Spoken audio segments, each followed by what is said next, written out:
गुरु चरण कमलेभ्यो नमः।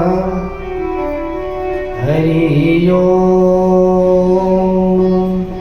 नमः परमहंसास्वादित चरण कमल मकरन्दाय भक्तजनमानस निवासाय श्रीरामचन्द्राय नमः। ध्येयं सदा परिभवगनमभीष्टदोहम् तीर्थास्पदं शिवविरिञ्चिनुतं शरण्यं विद्यार्थिहं प्रणतपालभवाब्धिपूतं वन्दे महापुरुषते चरणारविन्दम्। बंसी विभूषित करानवनीरदावा पीताम्बरान्दरुडबिम्बफलादरोष्टा पुण्येन्दु सुन्दर मुखादरबिम्बनेत्रा कृष्णात् परं किमपि तत्त्वमहं न जाने। जय जय श्री राधा रमण जय जय नवल किशोर जय गोपी चित चोर प्रभु जय जय माखन चोर। वृंदावन के वृक्ष को मरम न जाने कोई, डाल डाल और पात पात पे श्री राधे राधे होए। बोलिए राधा रानी सरकार की, श्री भागवत भगवान की, श्री सुखदेव जी महाराज की, श्री परीक्षित जी महाराज की, श्री हनुमान जी महाराज की, विश्वनाथ बाबा की, महादेव की। जय जय श्री राधे जय जय श्री राधे जय जय श्री राधे श्याम।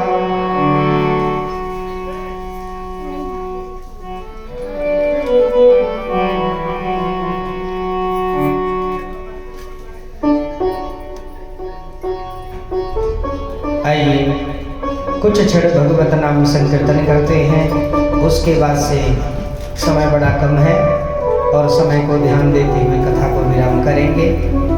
आइए मधुर मधुर वाणियों से मीठी मीठी तालियों से भगवान का कुछ क्षण गुणन वादन करें, उसके बाद से कथा में प्रवेश करेंगे।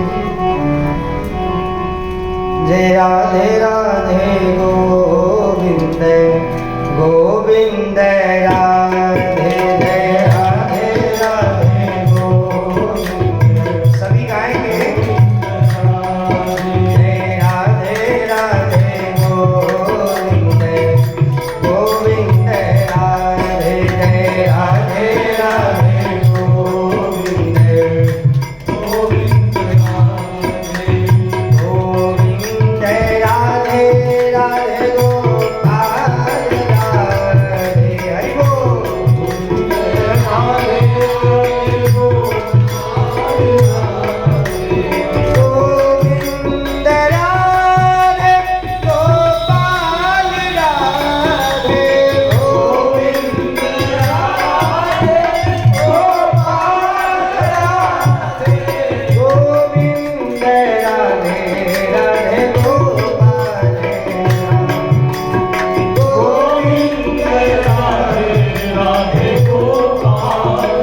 बोल राधा रानी सरकार की जय। प्यारे भगवान की कथा सदैव श्रवण करने योग्य है। परम परात्पर श्री पीताम्बरधारी श्री गोपाल चूड़ामणि श्री बांके बिहारी लाल के चरणों में नमन करते हुए, श्री प्रिया प्रथम श्री विपिन बिहारी सरकार के चरणों में नमन करते हुए, धन्य है महुआर तहबरपुर और धन्य है हमारे जजमान श्री राम जतन साहू जी, शिव वचन साहू जी, जिनके पूजनीय स्वर्गीय माता श्री राम दुलारी जी की 10वीं पुण्यतिथि पर आज भागवत का तृतीय दिवस अग्रसर की ओर है। और धन्य है श्रोता समाज, धन्य हमारी माता सुइया, धन्य हमारी बहनें जो कि अपना कीमती समय दे करके भगवान के कथा में अपना समय देती हैं।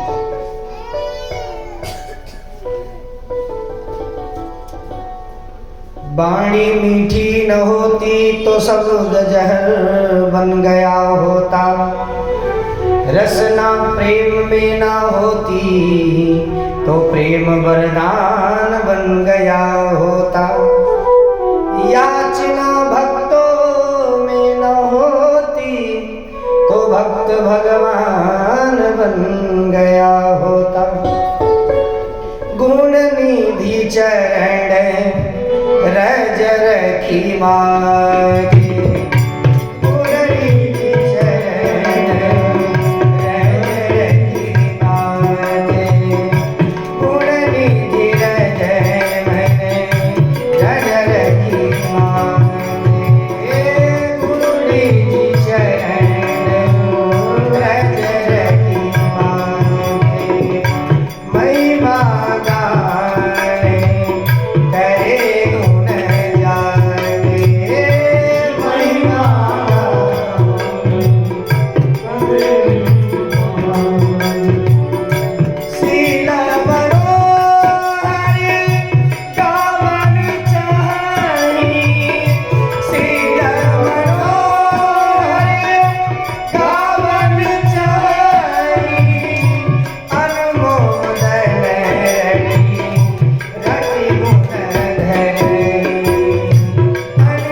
सत्य की वंदना करते हैं, किसी देवी देवता विशेष का वंदन नहीं करते हैं। दूसरे श्लोक में कहते हैं कि धर्म प्रोजित कैतवोत्त परमा निर्मत्सराणाम सदाम वैद्यम वास्तव मंत्र वास्तु शिवदम तापत्रयोन्मूलनम श्रीमद्भागवते महामुनिकृते किं वा परेरीश्वरः सद्यो हृदयवरुध्यते तकृतिभिः किं वा परेरीश्वरः। कहते कि धर्म प्रोचित कैतवोत्त परमा निर्मत्सराणाम सता। ये शास्त्र निरपेक्ष धर्म की वंदना करता है, धर्म के साथ रहता है। निरपेक्ष निर्मत्सर होने को कहता है। एक होता है मच्छर और दूसरा होता है मत्सर। अंतर क्या है? एक अंदर से काटता है उसका नाम मत्सर होता है, और जो बाहर से काटता है उसका नाम मच्छर होता है। एक बार मामा जी बड़े सुंदर भाव में कहने लगे, मच्छड़ाइन कहली मच्छर से, अरे मत जा पिया कमाए। अरे के झापड़ खईले मच्छर, अरे लगले जानू भाई। अरे एक झापड़ खईले मच्छर, अरे लगले जानू भाई। मच्छड़ाइन कहती कि स्वामी आप बाहर ना जाओ। प्रेम से बोलो।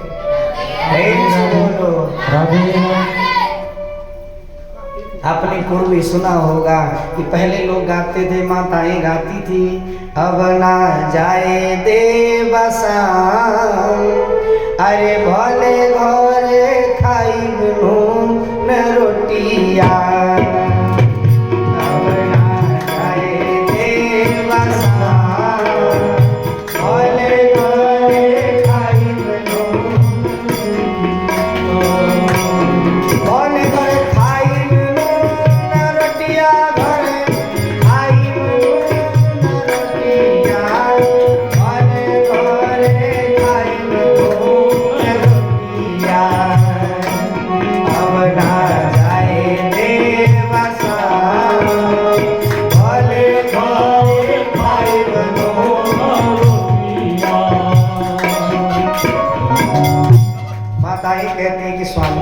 आप कहीं ना जाओ, मेरे सामने रहो, यही सब काम हो जाएगा। प्रेम से बोलो। और वर्णन आता है, मैत्रेय मुनि जी कहते कि धामना स्वेन सदा निरस्तकोकम सत्यम परम धीमहि।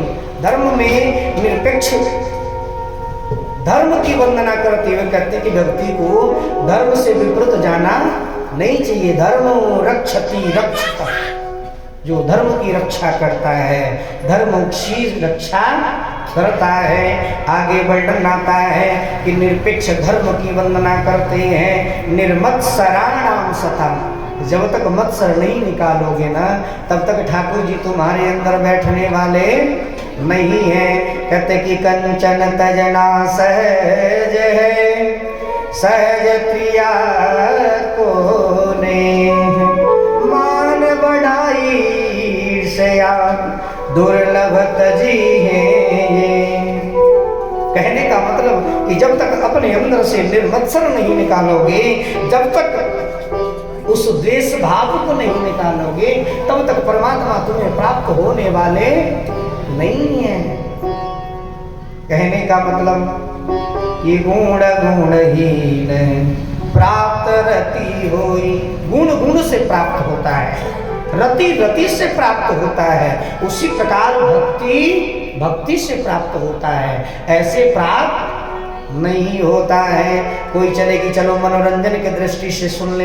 अगर मनोरंजन के दृष्टि से भी अगर कोई कथा श्रवण करता है ना तो वर्णन आता है कि उसे भी महापाप लगता है। अगर कथा श्रवण करते हो तो अपने मन को शांत करने के लिए श्रवण करो, अपने मन को एकाग्र करने के लिए श्रवण करो। राधे जैसे था वैसे ही रहने दो। कहते कि प्यारे आज तीसरे श्लोक में कहते हैं कि निगम कल्पतरुर्गलितं फलम सुखमुदामृतं संयुतं पिबत भागवतं रसमालय मुहुरवो रसिका भूमि भावुका नितराम गमयति बोधयति स निगमः वेद। परिपक्व श्रीमद् भागवत जो है ना वो वेद रूपी का परिपक्व फल है। कहते कि महाराज अगर ये फल मीठा होगा तो टपका होगा तो फूट गया होगा। बोले कि नहीं नहीं ये वो फल नहीं है।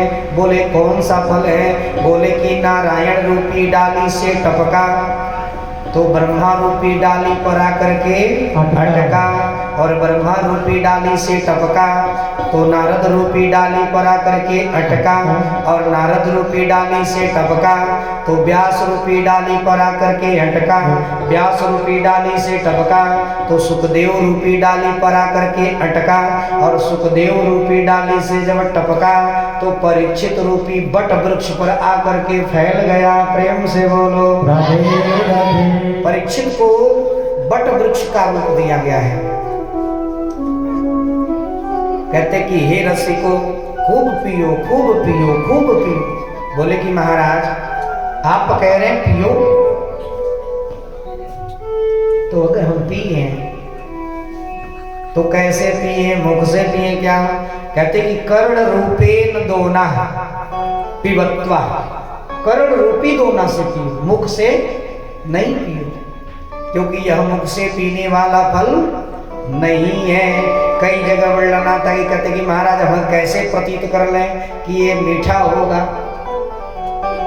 कभी बड़ी सुंदर भाव देते हैं कि सुख मारे जा चोच फल मीठा जग को पाए, ए बलिहारी गुरुआ परो सुखदेव रचहि विचार। सुखदेव जी कहने का मतलब तोता उसी फल में चोच मारता है जो फल मीठा होता है। हल्का सा कम करो, बढ़ाया आपने ना, कम करो।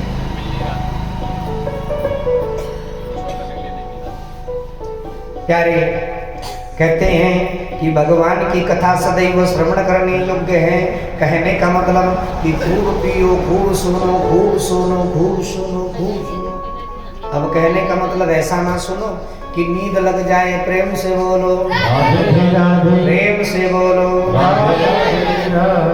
आज इस प्रकार नैमिषारण्य के पावन भूमि में शौनक आदि 88,000 जन महात्माओं के बीच में 1000 वर्ष का सत्संग पूर्ण हुआ है। उन्हीं के मध्य में आज शौनक जी ने 6 प्रश्न किए। ये 6 प्रश्न सबके लिए हैं। पहला प्रश्न करते हैं कि प्राणी मात्र का कल्याण कैसे होगा। दूसरा कहते हैं कि शास्त्र बहुत है लेकिन किसी के पास समय नहीं है, इसलिए हे महाराज शास्त्र का सार सुनाइए। और तीसरा प्रश्न करते हैं भगवान यदि सर्व समर्थनवान हैं तो अवतार क्यों नहीं लेते, जिनके संकल्प से पूरा सृष्टि प्राप्त होता है और लय भी हो जाता है और उसका क्षय भी हो जाता है। प्रेम से बोलो। और चौथे में कहते हैं कि अगर भगवान ने अवतार लिए तो कौन कौन से अवतार लिए उसका वर्णन करिए। और 5वें प्रश्न में कहते हैं कि जीवन का परम लक्ष्य क्या है। यही हम लोगों के लिए, किसके लिए है? हम लोगों के लिए जीवन का परम लक्ष्य क्या है। जीवस्य तत्व जिज्ञासा, जिज्ञासके हेतु को। सांख्य शास्त्र में वर्णन आता है कि जीव तो जन्म ले लेता है लेकिन उसे ये पता नहीं है कि हमने जन्म क्यों लिया है, हमने जन्म क्यों लिया है। व्यक्ति जैसे ही जीव माया जीव ही लपटा में, जैसे ही व्यक्ति जन्म लेता है तैसे ही माया में लिपट जाता है। लेकिन व्यक्ति को सोचना चाहिए कि हमारा मनुष्य जीवन किस लिए मिला है, इसलिए मनुष्य जीवन को कभी ऐसे ही गंवाना नहीं चाहिए। प्रेम से बोलो। ऐसे ही कथा चल रही थी। आगे मैत्रेय मुनि जी कह रहे थे कि एक बार नारद जी भ्रमण करते चले जा रहे थे। व्यास जी बैठे हुए थे खिन्न मना से। नारद जी ने कहा कि अरे व्यास जी महाराज आप इतने उदास क्यों बैठे हैं, क्या कारण है? व्यास जी ने कहा कि नारद हमने संसार में ग्रंथ तैयार किए। पहले एक वेद था ऋग्वेद, ऋग से मैंने 4 बनाया, ऋग यजुर साम और अथर्ववेद। 6 शास्त्र बनाए, शिक्षा कल्प व्याकरण निरुक्त ज्योतिष छंद, जिसमें 2 नहीं रहता है। यूपीएससी आदि IAS PCS की जो तैयारी होती है उसमें बीच में आता है उत्तर मीमांसा और पूर्व मीमांसा। तैयारियों के लिए जो बड़े बड़े कंपटीशन की तैयारियां कराई जाती हैं उसमें अलग शास्त्रों का 2 वर्णन है। जिसे हम लोग उत्तर मीमांसा और पूर्व मीमांसा के नाम से जानते हैं, और 17 पुराण लिख दिए, लेकिन फिर भी व्यास जी के मन को शांति नहीं मिली। व्यास जी ने कहा कि नारद, मेरा मन मानता नहीं है। नारद जी को लगा कि कहीं संसार के चक्कर में है इसलिए नहीं मानता हो।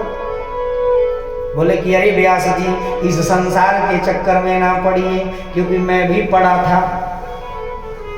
व्यास जी ने कहा कि कैसे पड़े थे? नारद जी ने कहा कि मैं पूर्व जन्म में दासी पुत्र था। मेरी मैया रोज भगवान की कथा सुनती थी। एक बार एक पंडित जी हमारे गांव में कथा करने आए, सो मैं भी जाती मैया के साथ। 1 दिन गई, 2 दिन गई, 3 दिन गई, 4थे दिन मैया को कोई काम आ गया, इस कारण मैया तो नहीं गई, लेकिन मेरा मन मानता नहीं और मैं चल पड़ा। प्रेम से बोलो।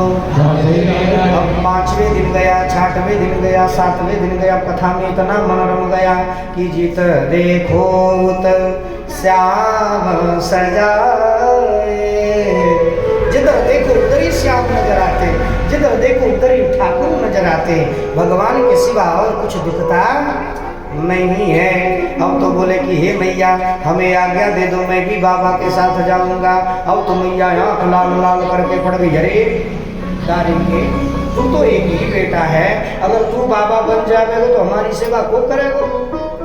अब मैया लाला को पकड़ ली और पकड़ के बाबा के पास चली गई। बाबा तो कथा पूर्ण करके उतर रहे थे। जैसे ही पूर्ण करके मंच से उतरे, मैया ने बाबा को खरी खोटी सुनानी प्रारंभ कर दी। क्यों रे बाबा, तुझे मेरा ही बेटा दिखा था बाबा बनाने के लिए, अरे कोई और को बना लेता, एक ही तो बेटा है। अगर इसे बाबा बना देगा तो मेरी सेवा कौन करेगा? दासी पुत्र नारद जी को बड़ी ग्लानि हुई। बोले कि अगर मैया ना होती ना तो आज मुझे भजन करने से कोई रोकता नहीं। आज नारद जी घर आए, जो बेटा नित्य माँ की दुआ करता था आज वो बद दुआ करने लगा। भगवान से कहने लगा कि हे महाराज, हे ठाकुर जी, हमारी मैया जल्दी मर जाए। हे भगवान, हमारी मैया जल्दी मर जाए। एक दिना व्रज के ब्रज मोहन ताहई वो छरगाय चढ़ायो। बेजत तक्ष विचार कहे, नित नयन सो पगटो ही डसाय। आज नारायण का सर पाया और मैया गोबर गोथार करके खड़ी हो रही थी। तब तक सर पाया और मैया को डस लिया और मैया का प्रणाम हो गया। कुछ बालक वहां पर रोदन करने लगे। दौड़ करके जाकर के, अरे भक्त, अरे भक्त, अरे दासी पुत्र, देखो देखो, तुम्हारी मैया को सर्प ने काट लिया है और तुम्हारी मैया का प्रणाम तो हो गया। नारद जी मन से खुश हैं लेकिन बाहर से रो रहे हैं। नारद जी कह रहे हैं कि संसार को दिखावा पसंद है, संसार को रियलिटी पसंद नहीं है। ये दुनिया माया के फेरे, जब आवे तब जाए रे। देख नयन की बांसुरी, नयन नयन मुस्कान। आज नारद जी अंदर से खुश हैं और बाहर से रो रहे हैं कि संसार को दिखाना पड़ेगा। फॉर्मेलिटी। आज नारद जी रोते हुए जाते हैं और मैया का दाह संस्कार करते हैं और दाह संस्कार करने के बाद नारद जी माला लेकर के बैठ जाते हैं और भगवान का स्मरण करते करते सृष्टि का प्रलय हो जाता है और भगवान लोक को प्राप्त करते हैं। वही नारद जी ब्रह्मा सुत कहीं नारद जावे। आज वही ब्रह्मा सुत कह करके नारद जी आए और आकर के भगवान का जन जन में प्रचार कर रहे हैं, प्रसार कर रहे हैं। नारद जी बोले कि हे व्यास जी, ऐसी मेरी व्यथा रही, लेकिन आप इतने उदास क्यों हो? प्रेम से बोलो। आज बड़ी सुंदर सुंदर भाव में कहते हैं कि आज नारद जी व्यास जी को कहते हैं कि वासांसि जीर्णानि यथा विहाय, नवानि गृह्याणि नतोऽस्ति पाणि, तथा शरीराणि विहाय जीर्णानि नन्यानि संयाति नमामि देहि।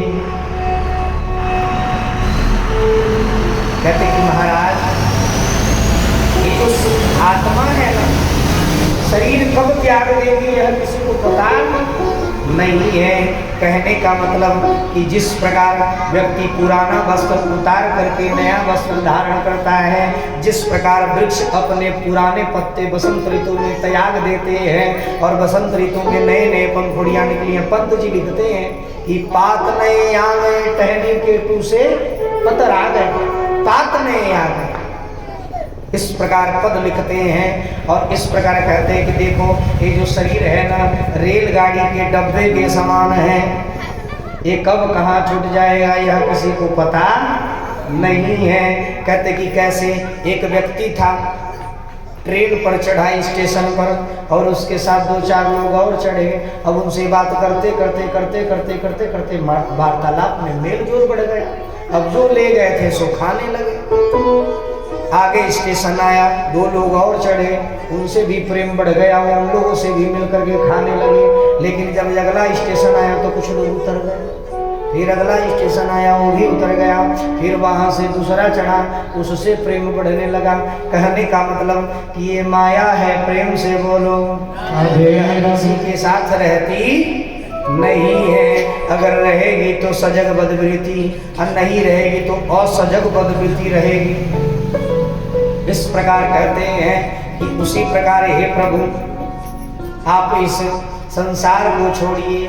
व्यास जी ने कहा कि नारद मैं संसार की बात नहीं कर रहा, मैं तो संसार की भला के लिए सोचता हूँ। अरे नारद तुम जैसा संत अगर ऐसा सोचने लगे तो फिर क्या होगा। अरे संत का काम होता है संसार का कल्याण करे, संत का जन्म होता है संसार के कल्याण के लिए। इसलिए हे नारद जी मैं तो संसार के कल्याण के लिए कोई कार्य करना चाहता हूँ, अपने लिए तो कर लिया, लेकिन कोई ऐसा तैयार करना चाहता हूँ नमूना कि जुगों जुगों तक रहे और लोगों का इससे कल्याण हो।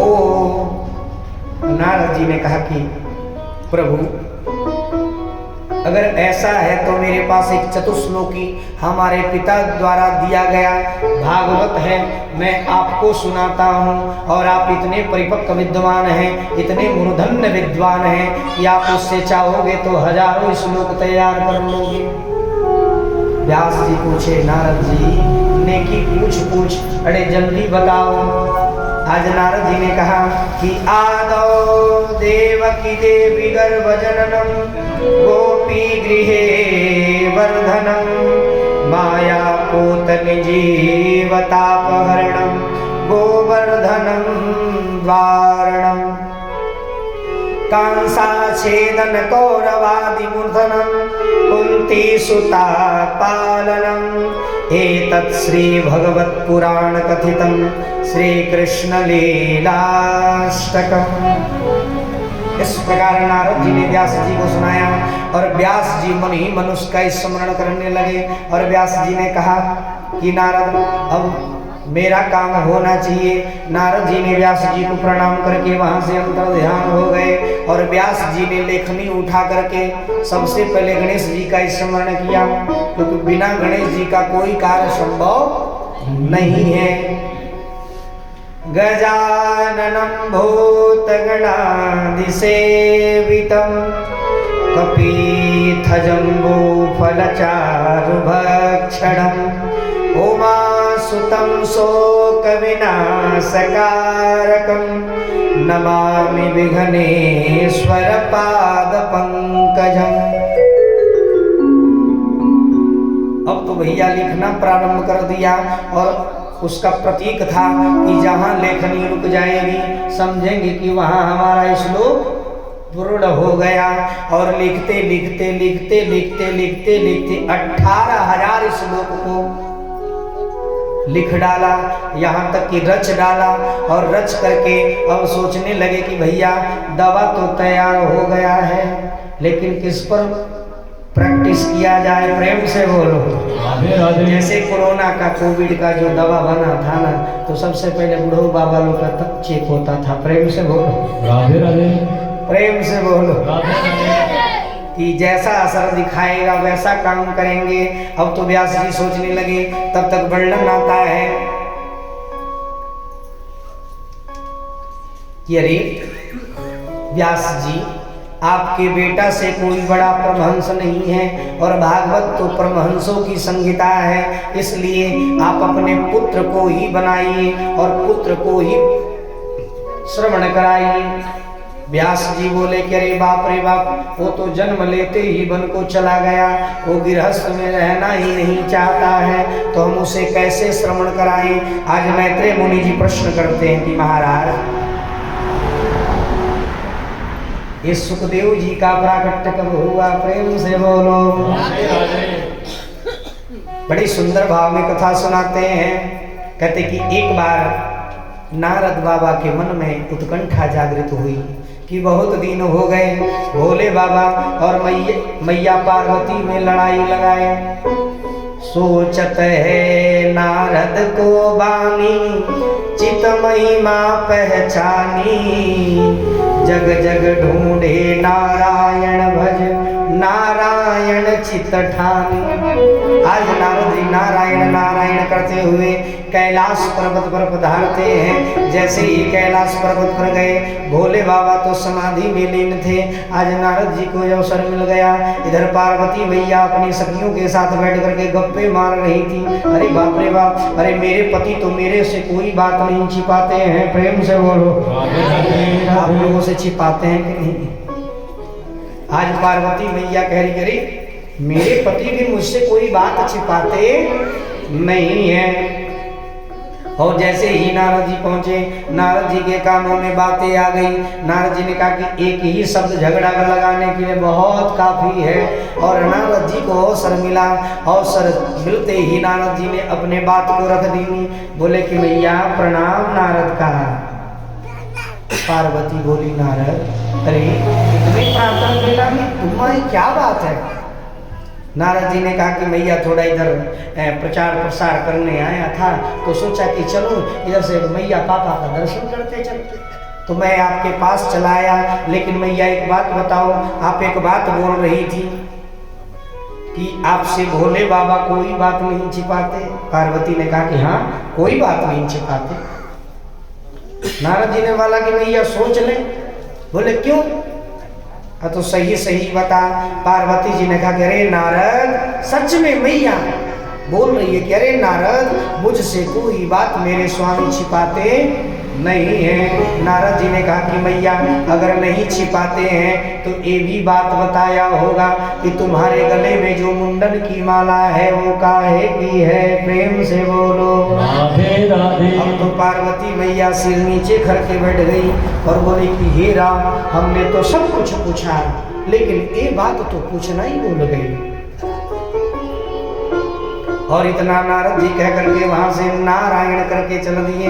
दक्षिणयावत देख शिव, दक्षिण से नारद शिव जी के पास पधारे। और जैसे ही पधारे तो शिव जी की समाधि टूट चुकी थी। उन्होंने कहा कि नारद, अरे क्या बात है? नारद जी ने कहा कि पिताजी, मैं थोड़ा बड़ी जल्दी में हूँ, थोड़ा मुझे काम है, इसलिए प्रणाम स्वीकार हो और फिर कभी मिलेंगे। अब भोले बाबा समझ गए कि जरूर कुछ गड़बड़ है। प्रेम से बोलो। और घर पार्वती मैया नाराज होकर के काला वस्त्र पहन करके कुंभ भवन में चली। भोले बाबा ने एक पहर इंतजार किया, 2 पहर इंतजार किया, 3 पहर इंतजार किया और चौथे पहर में सोचे कि अब चलना ही पड़ेगा। और आज भोले बाबा जैसे ही गए तो देखे कि महल में तो पार्वती जी नहीं है। अब तो उनको पूरा पूरा शक हो गया कि बाप रे बाप, नारद ही आया था, उसने ही कोई झगड़ा लगाया होगा। और जैसे ही धीरे से देखे तो पार्वती मैया तो कुंभ भवन में चली गई। अब भोले बाबा मैया को मनाने जा रहे हैं। प्रेम से बोलो राधे राधे। अरे भोला चले मैया को मनाने हो रामा,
की, बोल पार्वती मैया की।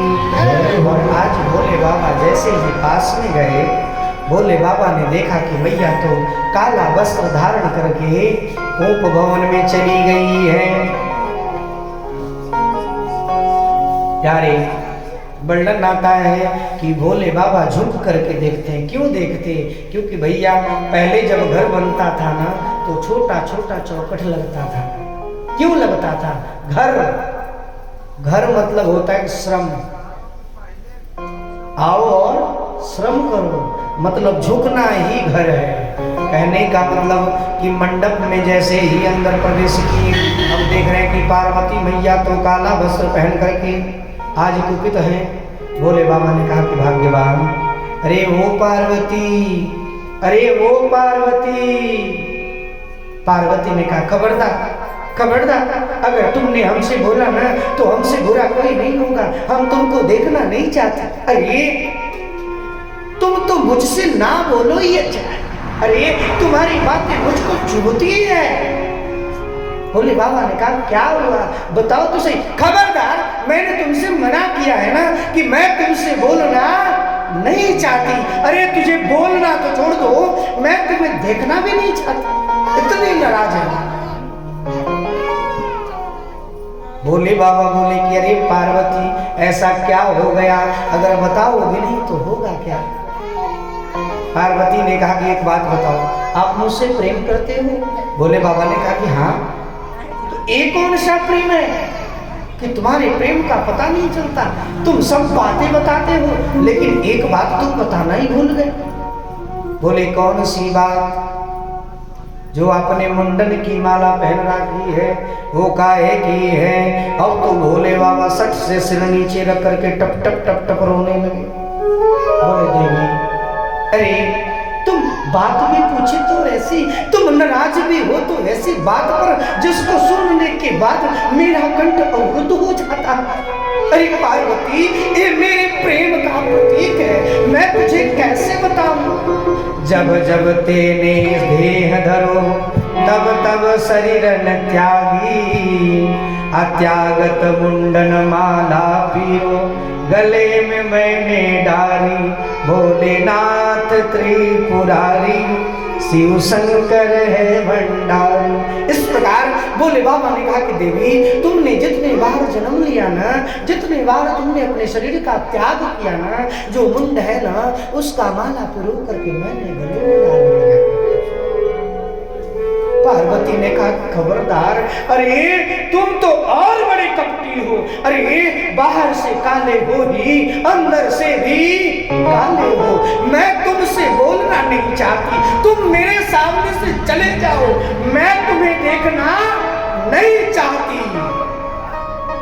भोले बाबा ने कहा कि भाग्यवान, अब तो बात बता दिया, बताओ तो क्या बात है? आज पार्वती जी ने कहा कि स्वामी, आप कौन सी जड़ी बूटी पी रखे हैं कि आप कभी मरते नहीं हैं, और हमने कौन सी जड़ी बूटी पी रखी है कि हम 13 बार मरे और 13 बार जन्म लिए। प्रेम से बोलो राधे राधे, प्रेम से बोलो राधे राधे। कहते हैं कि आज भोले बाबा ने कहा कि देवी, जब समुद्र मंथन हुआ ना तो समुद्र मंथन में मेरे भी काम लगे थे। कहने का मतलब मेरे वासुकी नाग को रस्सी बनाया गया था, मेरु सुमेरु आदि पर्वतों को, हिमालय आदि को, अस्योतर श्याम दिशि देवतात्मा हिमालयो नाम नगाधिराज पूर्वो प्रोतो यो निधि बागा पृथ्वा इव मान। और कहते हैं कि यथावमानेन पितु प्रयुक्ता दक्षस कन्या भव पूर्व पत्नी सती सती योग्य विरिष्ट देहा ताजन्मने शैलवधू प्रपेदे। हे पार्वती, तुम्हारे कितने अवतार हुए क्या बतलाऊं? लेकिन देवी ये सच है। लेकिन वही समुद्र मंथन में एक विष पहले निकला तो विष किसी को नहीं खाया, वो भी विष मुझे मिल गया। और विष जैसे ही मैंने पिया, कहने का मतलब कि देखो जो किसी को नहीं चढ़ता है वो भोले बाबा को चढ़ता है। प्रेम से बोलो अकौआ धतूरा मदार पत्ता भांग, बाप रे, यही तो भगे भोले बाबा। कहते हैं कि देवी उसी समय अमृत का कलश निकला, उसी अमृत को हम सभी देवताओं ने पान किया और पान करने के बाद हम सब अजर अमर हो गए, इसलिए हम सब मरते नहीं हैं। पार्वती जी ने कहा कि स्वामी मेरे लिए भी कोई उपाय करो, क्योंकि मैं आपकी पत्नी हूँ ना, आप मेरी बात मानते हो ना। भोले बाबा ने कहा कि हाँ देवी, मैं तो तुम्हारे लिए पहाड़ नीचे ला दूँ। प्रेम से बोलो, प्रेम से बोलो। जैसे माताएं घर में नाराज होती हैं ना, तो पति देव कहते कि अरे चुप रहो ना, तुम्हारे लिए बढ़िया वाला क्रीम ला दूंगा, बढ़िया वाला लक्ष्मी वाला। प्रेम से बोलो, प्रेम से बोलो। अरे चिंता ना करो, बढ़िया बढ़िया प्रोडक्ट का जो पाउडर है ना वो तुम्हारे लिए ला दूं। लेकिन माताएं भी बड़ी मीठी मीठी बात बोलती हैं। अगर माताओं का कुछ चीज घट जाता है ना, तो पति देव की बड़ी प्रेम से मनाती हैं। कहती कि सुनते हो जी, आपके लिए क्या बना दूं, बोलो ना, क्या खाओगे। अब तो पति देव सोचते हैं कि दादा रे दादा ये तो कभी पूछती नहीं है, आज का बात है कि पूछ रही है, तो समझ जाओ कि जरूर कि घट गया है। प्रेम से बोलो, प्रेम से बोलो, प्रेम से बोलो। और इस प्रकार आज भोले बाबा ने कहा कि हाँ देवी, अमृत तो नहीं है, लेकिन अमर कथा मैं तुम्हें जरूर श्रवण करा सकता हूँ। और उसी महाशिवरात्रि मेला में भगवान भोले बाबा ने कहा कि देखो, कथा मैं तुम्हें जब ही श्रवण कराऊंगा जब कोई इर्द गिर्द आस पास में नहीं रहेगा। पार्वती जी ने कहा कि आप त्रिनेत्रधारी हो, आप तो त्रिदंडी स्वामी हो, अरे आप जो चाहोगे वो संभव है, आपके बिना एक पत्ता भी डोलता नहीं है, इसलिए हे त्रिपुरारी आप ही कुछ बोलो। और भोले बाबा ने अपने त्रिशूल को एक बार धर के नचाया। जैसे ही नचाया पूरी पेट में हवा चली और पूरा पेड़ वृक्ष जितने थे सब नीचे गिर पड़े, जीव जंतु पशु पक्षी सब 5 कोस के एरिए में कोई जीव जंतु दिखाई नहीं दे रहा है। लेकिन भैया एक वृक्ष जो था उसमें एक छिद्र था, मतलब घोंसला था, उस घोंसले में एक शुक रहता था। उस शुक के उड़ जाने के बाद, लेकिन वह शुक अंडा कर रखा था। अब तो भैया शुक तो उड़ गया लेकिन अंडा रह गया। अब तो भैया कथा सुनाने के लिए तैयार हुए, लेकिन भोले बाबा ने कहा कि देवी कथा में हुंकार ही भरना पड़ेगा। बोला क्या? तो हूँ, जैसे माताएं सब बच्चों को कथा सुनाती है ना, कहते कि वो राजा रहा तो हूँ, खैले खा जाऊँ। प्रेम से बोलो। आगे तो आप लोग जानते ही, बड़े होशियार हैं। और इस प्रकार आज कथा सुनाना प्रारंभ की। प्रथम दिवस कथा सुन के पार्वती विषभोर भई। आज पार्वती जी पहले दिन की कथा सुनते ही विषभोर होती हैं, लेकिन जैसे ही भगवान का भजन कीर्तन सुनती तो फिर उनका मन रमने लगता है। तो पहले दिन हूँ, दूसरे दिन हूँ। पहले दिन में अंडा में प्रादुर्भाव हुआ, दूसरे दिन उसमें जीव आ गया, और तीसरे दिन हूँ सो अंडा फूट गया, और चौथे दिन हूँ तो उस जीव के अंदर प्राण आ गया। प्राण मतलब आते ही वह थोड़ा सा मुँह भुलाने लगा। लेकिन 5वें दिन की कैसा, जैसे ही गिरिराज पर्वत की आई, 56 प्रकार का भोग लगा, रसगुल्ला, रसमलाई का, कचौड़ी, पकौड़ी, पापड़, दही, चूड़ा, रसगुल्ला, बर्फी, रसमलाई। बाप रे बाप। कथा सुनते ही, कहने का मतलब जब मीठा का कथा होता है, जब भोजन का कथा होता है, तो बड़ी जल्दी लोगों को नींद आती है। प्रेम से बोलो। और पार्वती